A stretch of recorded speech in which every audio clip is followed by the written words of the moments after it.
Here's a short video on how to navigate an application. This is the second part of our Navigating an Application video. In this part, we're going to look at the Direct to Lender section, along with forms and internal notes. In the Direct to Lender section, you will find the following subheadings: Credit Bureau, Participants, Lender Submit, Lender Response, Fees and Commissions.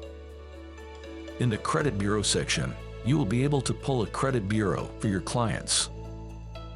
All you have to do is enter the date when authorization was obtained, the authorization method, and select that you are requesting a single bureau. You can also choose to copy liabilities.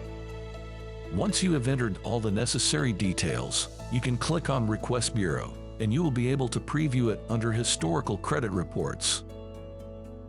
Next, we can take a look at the Participants section. In this section, you will be able to add a submission agent to your deal by either selecting an agent from the drop-down or adding a new agent and entering their details. Additionally, you can also sync your submission agents from Expert Broker. In Participants, you can also co-broker your deal. If you are not seeing an option to co-broker, it means that you have not been enabled to co-broker deals. You would have to reach out to your brokerage or our support team to get that feature enabled. You can co-broker deals by selecting the co-broker button, selecting the mortgage, and then locating the agent by using the search criteria. Once you select the agent, you can move to the next step, which will ask you to agree and consent before co-brokering. Please note, you can only co-broker a deal with another agent who is on the Expert Pro platform. If they are on the Expert Broker platform, you will have to submit to Expert and then co-broker the deal on the Expert Broker platform. Under Lender Submit, you will be able to submit your application to the lender. You will first have to indicate the application type in the drop-down, and then move on to Verifier Mortgage under Applications. Under Submission, you will have to select your lender type, which can be a financial institution or a private lender. For the submission method, you can choose to do an electronic submission, which means that your application will be sent to a lender, or a manual submission, which will provide a PDF version of the application but will not be sent anywhere. You will then have to select your lender from the drop-down. On this page, you will find out Auto Compose feature, which allows you to auto-generate a note to your lender. Simply click on Auto Compose and then choose the elements you want to include in your notes. You can then select the language and the format and the Select Generate Note. This tool will then pull information from your application, and you click on Save to save the note. Once you save the note, you can validate your application to confirm if there are any errors. Additionally, if you would like to validate an application as you go, you can click on Validate in the top right corner. If you have red validation errors, you will have to edit your application and correct those errors. Yellow validation errors are soft stops, which means that they are reminders, but you will still be able to submit your application.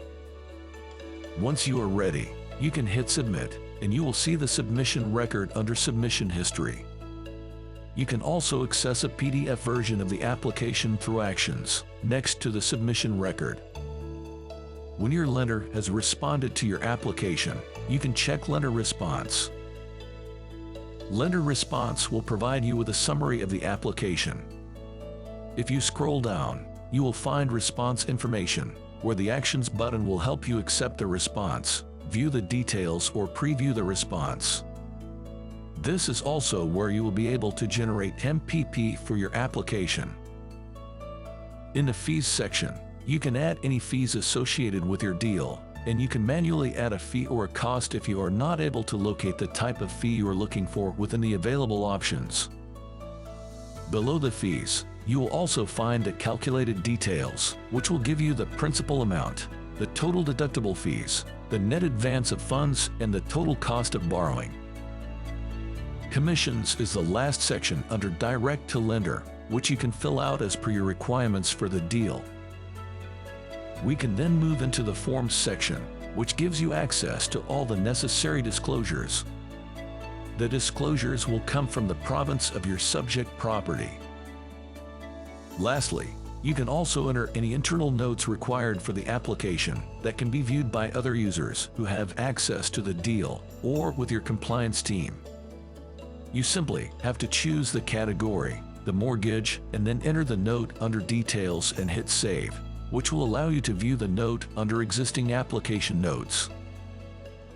Once your application is complete, you have the ability to change the status. Simply click on Complete Application, and you can mark it paid, closed, declined, or canceled. Marking your applications accurately is important, as it may be a trigger for your campaigns and automations. This is the end of the second part of navigating an application in Expert Pro. Check out our other videos on the Finastra Canada website for more tutorials.